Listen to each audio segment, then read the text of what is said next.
all, Happy New Year. Hope everybody's doing well, is safe and healthy. I know a lot of bugs are going around these days, so hope you're all okay.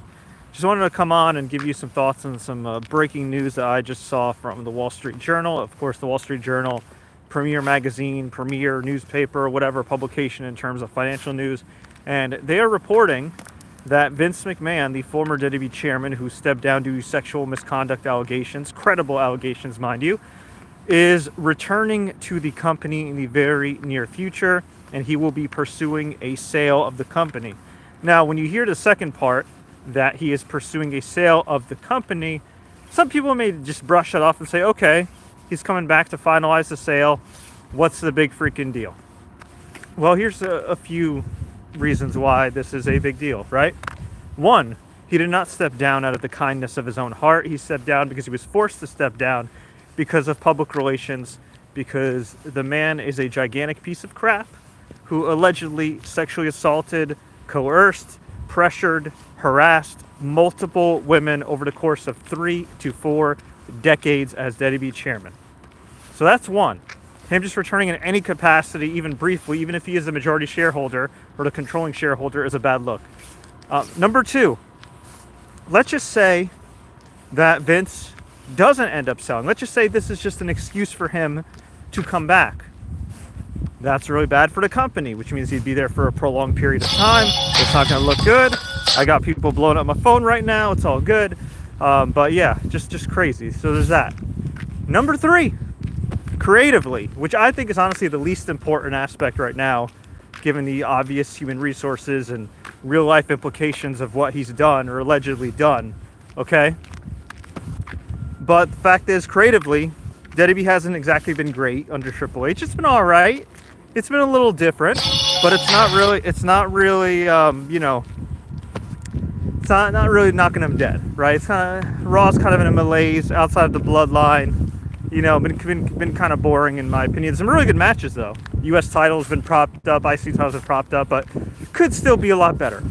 Under Vince, even briefly, a lot could change, not in a good way, especially considering Triple H rehired a lot of people Vince McMahon let go. Whether or not you agree that Triple H should have brought them back or not, the reality is that's going to create some major conflict too. Of course, for the employees, the work environment, that's not good as well. So yeah, just a lot going on. I got a lot of people blowing up my phone asking me about this. So there's that. And then on top of all that, right, if you are a shareholder of WWE, which I am not, but if you're a shareholder of WWE, even temporarily, a Vince McMahon return could completely tank the stock, very similarly to Elon Musk with Twitter and Tesla. If you don't know, Cliff Notes version, Elon Musk bought Twitter, tried to back out of the deal, couldn't, apologize, it's a little windy here in New Jersey, and then, well, he ended up having to go through with the sale. And, rather than, hire some qualified people or keep people in place to run Twitter and make it more profitable, he's just more or less kind of shifted his focus to Twitter. And Tesla, his core business, which has government contracts and all this jazz, is completely tanking, and he's lost more money than any billionaire in history, at least for his level.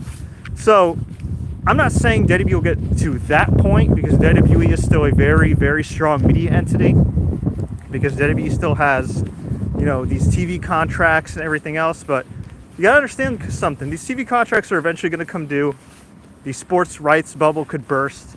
AEW, which has been a proven winner for Warner Brothers Discovery, could not get a TV deal for Ring of Honor.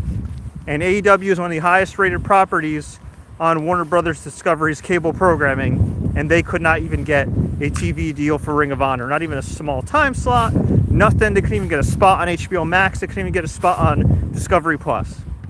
So if WBMD, or WBD, I should say, WBD, Warner Bros. Discovery, didn't feel the need to give AEW a TV deal for ROH, which probably would have come really cheap, actually, compared to other programming, what makes you think that the rest of the wrestling world is going to fare any better? MLW couldn't get any traction. WWE is still WWE, but we're seeing, again, with Warner Brothers Discovery, they floated the idea that, maybe we don't want to pay this much for, the NBA down the road. We've seen it with YouTube TV acquiring NFL rights. Maybe some companies are like, we like this NFL package that we have. We're not going to pay extra for Sunday ticket or whatever. We've seen the decline in streaming. We've seen the decline in certain revenues, things like that. That all can affect what's going on with WWE right now, as it is. Throw Vince McMahon, the Molotov cocktail, into that mix, and that could be chaos going into negotiations. Now, I do think WWE could be sold in relatively short order, but, and again, it could still sell for billions of dollars. But I could see Vince McMahon's return, even temporarily, hurting the sale price of WWE, where he's so radioactive that he returns. Even if there's a temporary dip in price of the stock, that could cause WWE to be more desperate to sell to whoever, as opposed to, you know, getting the best deal possible, right? We're still talking billions of dollars. It's still chump change. You know, I mean, it's not chump change for people like us, but, you know. So, yeah, it's interesting. It's interesting what's going to happen here. And again, it could also be a self-fulfilling prophecy. It could be one of those things where Vince McMahon says he wants to come back and pursue a sale. He does tank the stock. He is a grown-ass man-child like Donald Trump, where he probably has the mentality of, oh, if I can't play, nobody can play. So he comes back, doesn't give a damn if he tanks the stock because he knows he's going to be dead and going to hell anyway in a few years, maybe even this year. I'm not going to say anything, but just saying. And you know what? Maybe as the self-fulfilling prophecy plays out, it turns out he can't actually sell the company because he's back and he tanked the stock. And so if he tanks the stock, they're not going to get as much money for the sale, which means Vince McMahon will say, hey, well, goddamn, I'm not going to sell my company for under market value, quote unquote. Which means what? Which means Vince McMahon's already back in power and he might as well stay. And then the cycle of corruption and BS and all that jazz continues. Or I could be reading too much into this, and he wants to pursue the sale himself because he's going to need a lot more money to pay for some lawsuits and legislation, or, you know, not legislation, but, you know, lawsuits and charges that we don't know about. So we shall see, although who knows. But we'll see what happens. But folks, I want to hear from you. My phone's blowing up. I got to take some calls.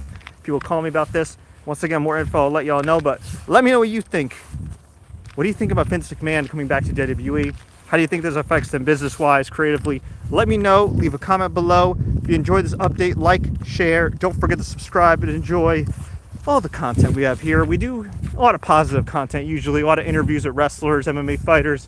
You name it, we got it. And hopefully this is the last we'll hear of Vince McMahon. But unfortunately, until he's in the ground, I doubt it. But let me know what you think. And until next time, as always, enjoy the matches and Happy New Year. Stay warm.